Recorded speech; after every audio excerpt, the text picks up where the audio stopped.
Once upon a time, hidden within the dense canopy of an ancient jungle, the Mosquito Kingdom thrived in secret. Their ruler, Queen Delilah, stood tall on her throne of thorny vines, her crimson eyes glowing with ambition. At her feet, her trusted advisor, General Loco, presented a scroll marked with human settlements. "The humans are weak, Your Majesty," Loco hissed, his wings buzzing with excitement. "Their defenses rely on primitive methods. Our swarms can overwhelm them within days." Queen Delilah tilted her head, considering the proposal. "Let it be done," she decreed. "We shall rise from the shadows and claim the world as our feeding ground." Across the human realm, villages fell one by one. The air buzzed with the relentless hum of mosquito wings as they swept through, leaving sickness and fear in their wake. Years later, in the shadow of a decaying village, a lone figure trudged through the ruins. Her name was Tula, a tinker and inventor who had been wandering the land in search of answers. Exhausted, hungry, and covered in mosquito bites, she stumbled upon the ruins of an old, overgrown farmhouse deep in the woods. Tula pushed open the creaking door, her flashlight cutting through the gloom. Dust floated in the air, and the faint scent of herbs and chemicals lingered. "Let's rest here," she said, pulling her brother Toby inside. As Tula searched for supplies, her flashlight beam landed on a workbench covered with jars, vials, and crumbling papers. Her brow furrowed as she picked up a yellow notebook, its pages filled with scrawled notes and chemical diagrams. "What is it?" Toby asked, peering over her shoulder. "It looks like recipes," Tula murmured, flipping through the pages. The notes mentioned ingredients like citronella, eucalyptus, and neem oil, alongside detailed instructions for distillation and mixing. At the top of one page was a hastily written title: Times Formula 4, mildly effective, reapply every 2 hours. Times Formula 7, promising results. Still volatile in testing. Tula's heart quickened as she read further. This could be something. It might keep them away. Determined to test the discovery, Tula searched the farmhouse for the ingredients. She found jars of dried herbs and oils hidden in cabinets and a rusty distillation setup in a corner. "This might actually work," Tula said, rolling up her sleeves. She followed the notebook's instructions, boiling the herbs and collecting the vapor through a makeshift distiller. Hours passed as she carefully mixed and bottled the resulting liquid. On the next day, finally, she poured the mixture into an old spray bottle. "Here goes something," she said, spraying a small area near the window. The mosquitoes buzzing outside the broken glass hesitated. Some turned back, their relentless hum retreating slightly. It wasn't perfect, but it was a start.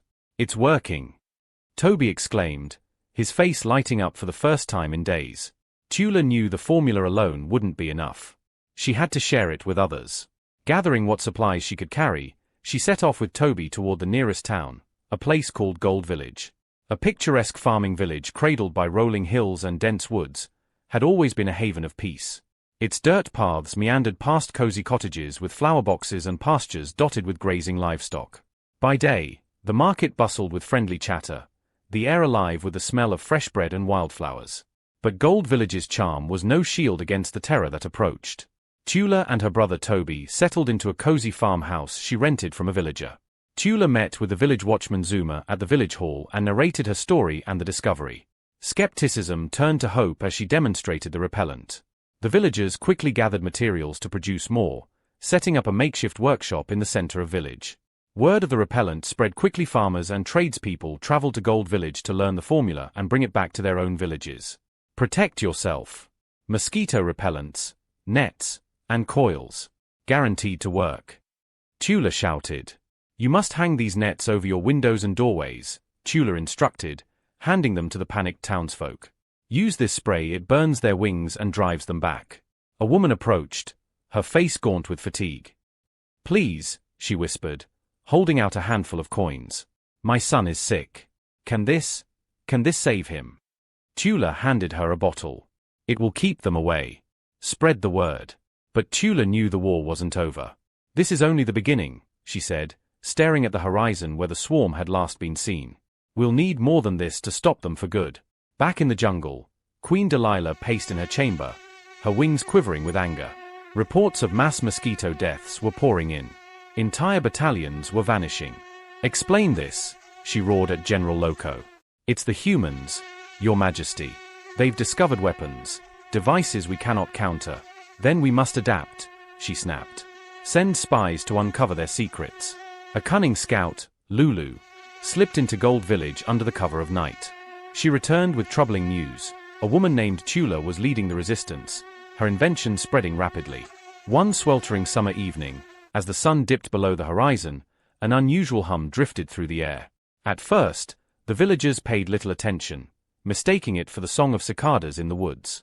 But as dusk deepened, the hum grew louder and more menacing, a throbbing vibration that seemed to rattle the very ground. Zuma, the village watchman, stood on the porch of the town hall, scanning the tree line. "Do you hear that?" he asked, his voice uneasy. Beside him, Rose, a baker, nodded, clutching her apron tightly. "It's coming closer," she whispered. Zuma narrowed his eyes as the horizon darkened with a strange, writhing mass. His heart sank. "That's no storm," he muttered, gripping the railing. The shadow surged forward, revealing itself as a massive, swirling swarm of mosquitoes. Their buzzing rose into a deafening roar, drowning out the quiet hum of evening crickets. "Sound the bell," Zuma bellowed, bolting into the square. The alarm bell's harsh clang shattered the stillness, summoning villagers from their homes. "Get inside," Zuma shouted, his voice raw. "Seal your windows, lock your doors. There's no time." Tula grabbed her younger brother, Toby, and pulled him toward their home. "Hurry, Toby," she cried, her voice trembling as she slammed the door and stuffed blankets into the gaps around the windows. The villagers stood frozen for a moment, their faces etched with confusion. Then, the swarm struck. Mosquitoes poured into the village like a living storm, their relentless buzzing drowning out shouts and cries. Torches flared to life as people swung makeshift weapons, branches, brooms, and even frying pans desperately trying to fend off the invaders. People, armed with nets, sprays, and coils, stood and ready. Tula moved through the defenders, shouting encouragement and distributing the last of his tools. "Hold steady," she called, her voice cutting through the din. "Protect your homes. Don't let them break through." At first, the defenses held. Nets draped over doorways and windows blocked the invaders. Sprays, freshly applied, created a burning barrier that kept the swarm at bay. The coils, glowing orange in the night, filled the air with thick, acrid smoke that disoriented the attackers. The villagers cheered as mosquitoes fell in droves. The defenders' spirits soared as they watched the swarm falter.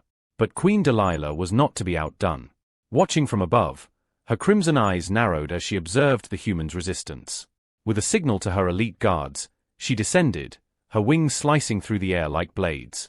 "Target their defenses," she commanded, her voice echoing across the battlefield. "Find the weaknesses and exploit them." The mosquitoes adapted with ruthless efficiency. Small squads found gaps in the nets, forcing their way inside homes. The repellents began to lose potency as the villagers ran out of supplies, their bottles emptied. The coils, long burning through the night, dimmed and sputtered, their fuel spent. Some of the people choked and fainted inside their own homes due to closed doors, windows, and lack of fresh air. Tula, drenched in sweat, fought to keep the villagers organized. "Reapply the sprays. Patch the nets," she shouted, but the desperation in her voice betrayed her. Amid the chaos, Queen Delilah swooped down, her massive form towering over Tula. Her stinger, glowing with venom, pulsed ominously. "You dare defy me, human," she hissed, her voice dripping with malice. "Your pathetic contraptions are no match for the Mosquito Kingdom." Tula gripped the last of her repellents and threw it at her, the liquid splashing across her wings. She faltered for a moment, but with a furious buzz, she shook it off. "You fight in vain," she sneered, lunging toward her. Tula dodged, rolling behind a fallen table. She reached for a coil, but it had burned out. She fumbled for another can of spray, but it was empty. By dawn, the town was unrecognizable. Homes were empty, streets littered with discarded nets, sperries, and broken tools. The once hopeful defenders had fled or fallen. The hum of the swarm faded as the mosquitoes gathered around their victorious queen. Tula, bruised and bleeding, was dragged before Delilah by her elite guards. She hovered above her, her wings thrumming with triumph. "Your resistance was admirable," she said mockingly, "but futile. Humanity will bow to the Mosquito Kingdom, or it will perish." With a gesture, she ordered her swarm to leave the ruined village. Tula was left in the dust, surrounded by the shattered remnants of her inventions. She watched helplessly as the swarm moved on to their next target, her heart heavy with defeat. Zuma sat on the steps of the town hall, his face pale and streaked with dirt and bruises. Around him, a few survivors tended to the injured, their eyes hollow with exhaustion and fear. Tula approached, holding Toby. Her voice trembled as she spoke. "We tried, Zuma. We gave everything we had." Zuma nodded, his jaw tight. "We'll rebuild," he said, though the words felt hollow. Far away, deep in the jungle, Queen Delilah surveyed her growing empire. Gold Village has fallen, the human strongest city is no more, General Loco reported, his wings buzzing with pride.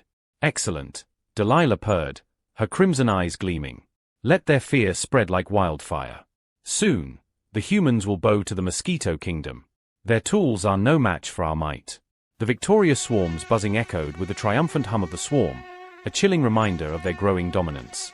Through the jungle, a haunting prelude to the destruction they would unleash upon the next unsuspecting village.